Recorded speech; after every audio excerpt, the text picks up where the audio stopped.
Assalamualaikum warahmatullahi wabarakatuh teman-teman. Pada mata kuliah perilaku konsumen ini, kami akan menjelaskan mengenai pengaruh budaya dan kelas sosial terhadap keputusan pembelian konsumen dan aplikasinya dalam strategi pemasaran. Nah, sebelumnya teman-teman, di sini kami dari kelompok An-Nahl yang artinya lebah.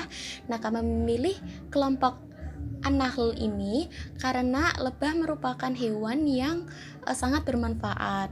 Nah, lalu selanjutnya yaitu kami akan memperkenalkan anggota dari kelompok kami. Anggota dari kelompok kami yang pertama yaitu Ahmad Beni Setiawan, yang kedua yaitu Dwi Puspita Ningrum, yang ketiga yaitu Ina Fahrun Nisa, dan yang keempat yaitu Putri Rahmawati. Oke, kalau begitu teman-teman langsung saja kita mulai presentasinya. Saya Ina Farunisa. Di sini saya akan membahas mengenai pengaruh budaya terhadap keputusan pembelian konsumen. Nah, yang pertama kita akan membahas mengenai pengertian budaya. Budaya merupakan kebiasaan yang dilakukan oleh sekelompok orang di suatu tempat dan terkadang bersifat sakral dan memiliki tujuan tertentu. Suryani 2012 berpendapat bahwa budaya sebagai kompleks yang menyeluruh yang mencakup pengetahuan, keyakinan, seni, hukum, moral, kebiasaan, dan kapabilitas lainnya, serta kebiasaan-kebiasaan yang dikuasai oleh individu sebagai anggota masyarakat. Sedangkan menurut Kotler dan Armstrong 2008 menyatakan bahwa budaya merupakan penyebab keinginan dan perilaku seseorang yang paling dasar. Faktor budaya ini terbentuk dari subbudaya dan kelas sosial. Subbudaya dapat dibedakan menjadi 4 jenis, diantaranya yaitu ada kelompok nasionalisme, kelompok keagamaan, kelompok ras, dan area geografi. Selanjutnya, kita akan membahas mengenai faktor budaya mempengaruhi keputusan pembelian. Dalam konteks pemahaman budaya dan pengaruhnya terhadap perilaku konsumen, budaya didefinisikan sebagai keseluruhan dari keyakinan, nilai, dan kebiasaan yang dipelajari oleh suatu kelompok masyarakat tertentu yang membantu mengarahkan perilaku konsumen. Pengaruh budaya dapat mempengaruhi masyarakat secara tidak sadar, karena pengaruh budaya sangat alami dan otomatis, sehingga pengaruhnya terhadap perilaku sering diterima begitu saja. Jadi karena pengaruh budaya ini sangat alami dan otomatis, itu dapat mempengaruhi masyarakat secara tidak sadar. Faktor kebudayaan merupakan faktor penentu yang paling dasar dari keinginan dan perilaku seseorang. Dan faktor kebudayaan ini mempunyai pengaruh yang paling luas dan paling dalam terhadap perilaku konsumen, sehingga pemasar harus memahami peran yang dimainkan oleh budaya, subbudaya, dan kelas sosial pribadi. Selanjutnya, kita akan membahas mengenai pengertian keputusan pembelian. Keputusan pembelian adalah perilaku yang mengacu pada perilaku pembelian akhir dari konsumen, baik individual maupun rumah tangga yang membeli jasa maupun produk untuk dikonsumsi secara pribadi. Menurut Kotler dan Armstrong 2014, keputusan pembelian adalah tahap dalam proses pengambilan keputusan pembeli di mana konsumen benar-benar membeli. Sedangkan menurut Ciptono 2012, keputusan pembelian adalah sebuah proses di mana konsumen mengenal masalahnya, mencari informasi mengenai produk atau merek tertentu, dan mengevaluasi secara baik masing-masing alternatif tersebut dapat memecahkan masalahnya yang kemudian mengarah kepada keputusan pembelian. Nah, dari beberapa pengertian tersebut yang sudah saya sampaikan tadi, dapat disimpulkan bahwa keputusan pembelian merupakan sebuah proses pengambilan keputusan yang diawali dengan pengenalan masalah, kemudian mengevaluasinya, dan memutuskan produk yang paling sesuai dengan kebutuhan. Selanjutnya akan dilanjutkan oleh teman saya, Dwi Puspita Ningrum. Halo semuanya, nama saya Dwi Puspita Ningrum. Di sini saya akan melanjutkan materi mengenai pengaruh budaya terhadap keputusan pembelian konsumen dan juga aplikasinya dalam strategi pemasaran.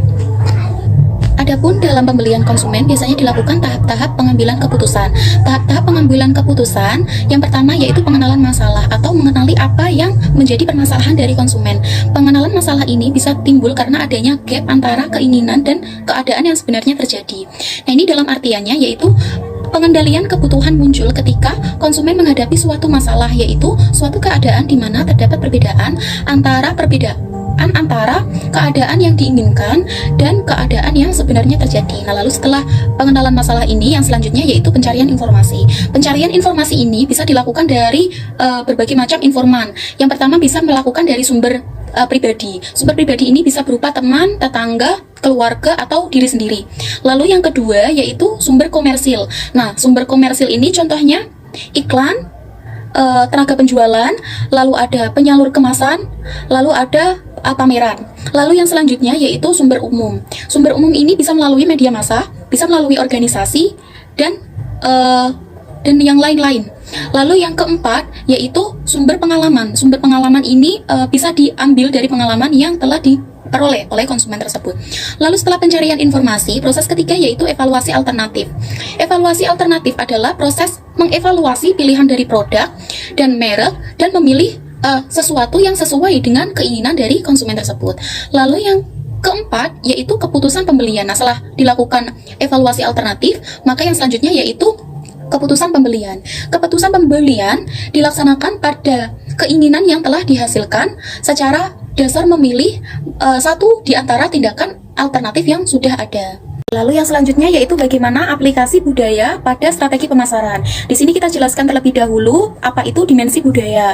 Nah, dimensi budaya ini terdapat 5 hal yang harus kita ketahui. Yang pertama yaitu power distance.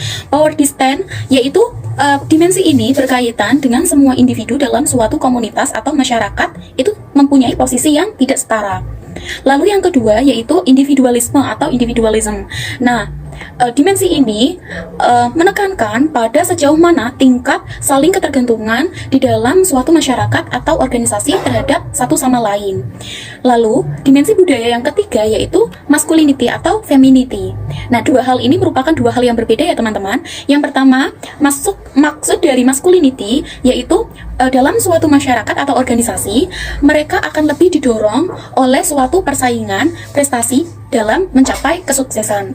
Nah, berbeda dengan masculinity, femininity lebih menekankan bahwa nilai-nilai kehidupan lebih dimotivasi oleh kepedulian antar sesama. Oke, lalu selanjutnya dimensi budaya yang keempat yaitu penghindaran ketidakpastian atau uncertainty avoidance. Nah, ini artinya sejauh mana anggota masyarakat atau organisasi merasa terancam oleh situasi yang ambigu atau yang tidak mereka ketahui. Lalu dimensi budaya yang kelima yaitu orientasi jangka panjang atau long term orientation. Nah, ini artinya dimensi ini menggambarkan bahwa bagaimana cara masyarakat memelihara hubungan antara masa lalu yang dimilikinya dengan tantangan yang akan dihadapinya pada masa kini dan masa depan nanti.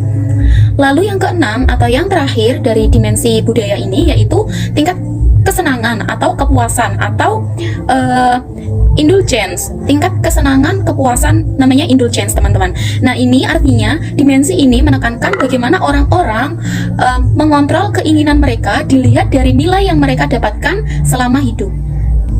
Oke, lalu yang selanjutnya yaitu bagaimana kultur Indonesia dari kacamata dimensi budaya. Nah, ini bisa dilihat teman-teman, diagram di bawah ini merupakan diagram Hofstede. Nah, beliau ini juga merupakan pencetus dari materi dimensi budaya tersebut. Nah, beliau membuat diagram ini guna untuk mengetahui bagaimana kultur Indonesia dari kacamata dimensi budaya tersebut. Lalu, Indonesia di sini itu digambarkan oleh warna biru, teman-teman. Nah, langsung saja kita lihat. Yang pertama yaitu jarak kekuasaan atau power distance. Nah, jarak kekuasaan atau power distance, Indonesia ini mendapatkan nilai 78 atau Indonesia ini digambarkan sangat hierarkinya sangat tinggi atau ketidaksetaraan antara pemegang kekuasaan dengan rakyat biasa, pemimpin dengan rakyat biasa itu sangat tinggi teman-teman ketidaksetaraannya. Jadi pemimpin itu bersifat lebih direktif, berkuasa penuh dan ingin dihormati seperti itu. Lalu yang selanjutnya yaitu individualism. Individualism atau individualisme di Indonesia itu termasuk dalam masyarakat yang kolektif atau masyarakat yang dapat menyesuaikan dengan baik apa yang menjadi tujuan bermasyarakat. Lalu yang ketiga yaitu penghindaran ketidakpastian atau uncertainty avoidance. Nah, ini teman-teman, Indonesia mendapatkan nilai 48 nih teman-teman. Nah, ini artinya bahwa Indonesia dikatakan bahwa kultur Indonesia itu lebih suka memendam atau tidak menunjukkan segala perasaan. Nah, ini bisa diaplikasikan dalam pemasarannya, yaitu yang pertama pada jarak kekuasaan. Nah, ini bisa dilakukan dengan menjadikan orang-orang yang punya hierarki yang lebih tinggi atau mempunyai pengaruh yang lebih tinggi bisa memberikan pengaruhnya atau memberikan sarannya kepada konsumen lain sehingga mampu membeli produk kita seperti itu. Jadi sebagai influence kepada para konsumen. Lalu yang selanjutnya yaitu individualism. Nah, individualism ini di Indonesia ternyata kolektif, teman-teman. Nah, ini bisa dilakukan dengan pemasaran produk-produk yang tidak terlalu berbahaya bagi lingkungan, teman-teman, karena masyarakat kami cenderung lebih menyukai bahan-bahan yang ramah, yang sesuai dengan lingkungan. Lalu yang selanjutnya yaitu penghindaran ketidakpastian. Nah, ini ternyata Indonesia itu lebih suka memendam atau tidak menunjukkan segala perasaan. Nah, ini bisa dilakukan dengan tidak terlalu memasarkan produk secara maksudnya secara sarkas atau secara tidak beretika atau rasis seperti itu. Masyarakat Indonesia lebih menyukai sesuatu yang bersifat normal seperti itu. Oke, lalu yang selanjutnya yaitu orientasi jangka panjang atau long term orientation. Nah, ini ternyata Indonesia mendapatkan nilai 62, teman-teman. Nah, ini artinya masyarakat Indonesia ini mudah sekali berubah-ubah, sangat dinamis, dan mempunyai kecenderungan akan menabung atau berinvestasi yang dilakukan dengan tekun untuk mencapai tujuan. Nah, ini karakteristik ini dapat diaplikasikan dalam sistem pemasaran, yaitu dengan cara memberikan kualitas bahan yang sangat bagus dalam produk-produk yang akan dipasarkan, atau memberikan variasi yang sangat banyak terdapat dalam produk-produk yang akan dipasarkan, sehingga masyarakat Indonesia ini menjadi lebih bisa memilih produk dan lebih menyukai produk tersebut. Karena dari kacamata dimensi budaya, ternyata kultur Indonesia mempunyai sifat seperti itu. Lalu yang selanjutnya yaitu tingkat kesenangan atau kepuasan. Nah, ini ternyata masyarakat Indonesia ini mempunyai skor yang rendah dalam dimensi ini. Mereka memiliki kecenderungan masyarakat yang pesimis dan lebih sinis. Nah, ini budaya pengekangan sangat kekal dan menempel pada masyarakat Indonesia. Nah, ini ternyata bahwa budaya pengekangan ini sangat kuat di Indonesia. Nah, ini maka dari itu kebanyakan dari kami masyarakat Indonesia dalam promosinya yaitu menggunakan kata-kata yang memotivasi dari pengekangan atau tekanan-tekanan yang mereka dapatkan seperti itu. Pengaruh kelas sosial terhadap keputusan pembelian konsumen serta aplikasinya dalam strategi pemasaran. Di sini terdapat beberapa subtopik yang membahas tentang pengaruh kelas sosial. Yang pertama, ada indikator yang mempengaruhi pembagian kelas sosial. Kedua, 9 variabel yang menentukan kelas sosial menurut Gilbert dan Kahl. Ketiga, terdapat penerapan kelas sosial dalam perilaku konsumen. Keempat, terdapat contoh kasus, dan yang terakhir, pengaplikasian dalam strategi pemasaran. Kelas dan status sosial berdampak besar pada apa yang konsumen beli dan konsumsi. Dan produsen perlu menyadari bahwa pengaruh ini karena membantu mereka menentukan apakah target pasar mereka adalah konsumen dengan status sosial lebih tinggi atau status sosial lebih rendah. Pembelian kebutuhan sehari-hari, baik yang pokok maupun sekedar perhiasan, oleh seseorang dari kelas sosial yang begitu berbeda menunjukkan dampak kehadiran kelas sosial tersebut terhadap perilaku konsumen. Orang-orang di kelas atas yang memiliki banyak uang biasanya adalah konsumen yang lebih boros dan mampu membeli barang-barang mewah yang mahal, sedangkan orang-orang di kelas menengah dan bawah akan membuang-buang uang jika harus membeli barang-barang yang mewah. Selanjutnya, ada indikator yang mempengaruhi pembagian kelas sosial. Untuk kelas sosial ekonomi atas, merek terkenal dengan harga tinggi akan dibeli di lokasi tertentu. Adapun kelas sosial ekonomi yang lebih murah atau rendah, mereka akan membeli barang-barang dalam pengaturan yang khas dan sesuai dengan kemampuan keuangan mereka. Adapun indikator yang mempengaruhi pembagian kelas sosial, diantaranya yang pertama ada kekayaan. Kelas sosial adalah salah satu penggambaran dari suatu gaya hidup masyarakat. Dalam hal kekayaan, kita akan membahas peran, uang, dan pengaruhnya terhadap perilaku konsumen. Yang kedua ada pekerjaan. Suatu pekerjaan dijadikan indikator penentu kelas sosial adalah karena suatu pekerjaan memiliki tingkah kehormatan di mata masyarakat yang berkaitan dengan gaya hidup seseorang. Semakin baik jenis pekerjaan yang dimiliki, maka semakin tinggi pula tingkat pendapatannya. Kemudian yang ketiga, terdapat pendidikan. Pendidikan menjadi indikator penentu kelas sosial karena semakin tinggi pendidikan yang diambil oleh seseorang, maka semakin tinggi pula pendapatan yang akan diraihnya. Maka semakin banyak kekayaan yang akan dimiliki dan akan meningkatkan status atau kelas sosial di masyarakat berdasarkan indikator kekayaan. Selanjutnya terdapat variabel eksternal konsumen atau kelas sosial. Gilbert dan Kahl mengklaim bahwa ada 9 karakteristik yang mendefinisikan posisi atau kelas sosial seseorang. 9 variabel tersebut dibagi menjadi 3 kelompok. Di antaranya yaitu terdapat variabel ekonomi, variabel intereks prestis individu, dan ketiga ada variabel politik. Yang pertama, variabel ekonomi. Variabel ekonomi tergolong menjadi status pekerjaan, pendapatan, serta harta benda.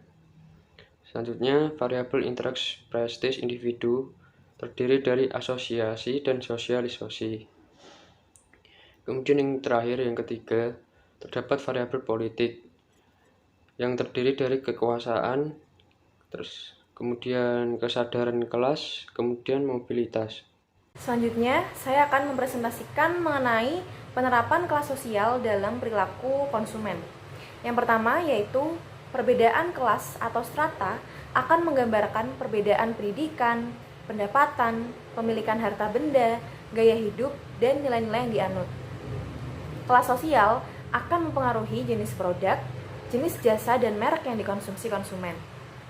Kelas sosial juga mempengaruhi pemilihan toko, tempat pendidikan, dan tempat berlibur dari seorang konsumen. Konsumen juga sering memiliki persepsi mengenai kaitan antara satu jenis produk atau sebuah merek dengan kelas sosial konsumen. Yang kedua yaitu apabila ingin memasarkan suatu produk yang mempunyai kelas sosial yang lebih tinggi, biasanya menggunakan iklan yang premium atau bisa dibilang lebih eksklusif.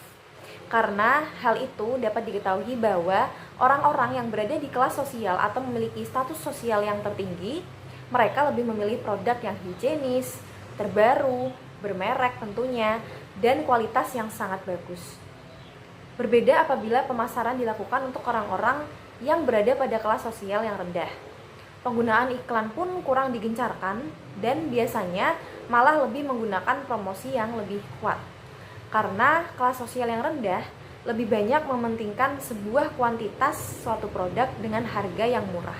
Penerapan kelas sosial dalam perilaku konsumen yang ketiga yaitu pengaruh dari adanya kelas sosial terhadap perilaku konsumen begitu nampak dari pembelian akan kebutuhan sehari-hari. Bagaimana seseorang dalam membeli barang-barang kebutuhan sehari-hari yang primer ataupun hanya sebagai penghias dalam kelas sosial yang begitu berbeda. Untuk kelas sosial dari status yang lebih tinggi akan membeli barang kebutuhan yang bermerek terkenal di tempat yang khusus dan memiliki harga yang cukup mahal ataupun harga yang mahal.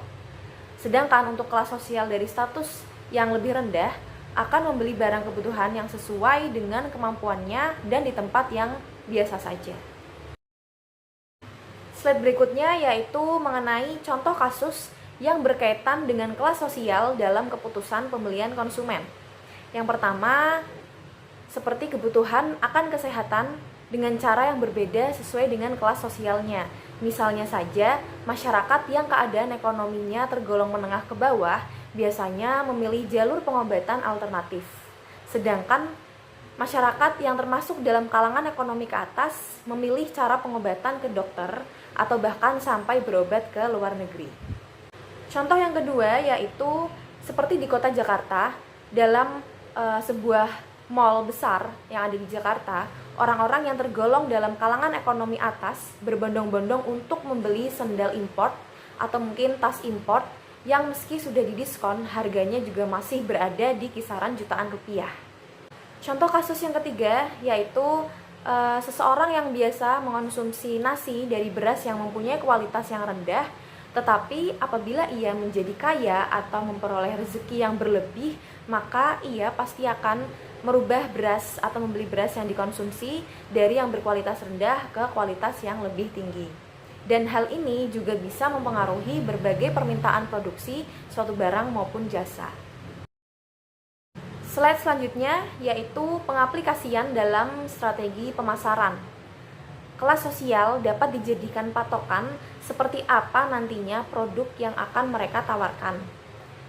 Di supermarket dan mal-mal besar misalnya, mereka menampilkan kemewahan untuk melayani orang-orang kelas atas. Pada saat yang bersamaan, ada juga mal-mal kelas menengah yang justru memampang diskon besar-besaran dengan tampilan barang-barang murah demi melayani atau menarik dan merangkul pasar keluarga di kelas menengah dan kelas sosial yang di bawahnya. Pemasar menggunakan kelas sosial untuk membagi pasar mereka dalam membangun produk, mendesain reklame, menghias tempat, mengembangkan aksesoris lain dalam strategi pemasaran mereka sehingga terlihat menarik bagi kelas sosial yang mereka sasar atau yang mereka targetkan. Misalnya, pada perusahaan General Wine and Spirits menggunakan slogan apa yang diberikan orang kaya untuk kemakmurannya dalam rangka mempromosikan whisky Royal Salute Stouch, dan sudah pasti untuk menarik para orang kaya dengan status kelas sosial tingkat atas. Oke, thanks for watching to our video. Semoga video kita kali ini dapat membantu teman-teman semua. If you have any question, kita bisa diskusi bareng, just drop in the column chat. Oke, akhir kata, terima kasih.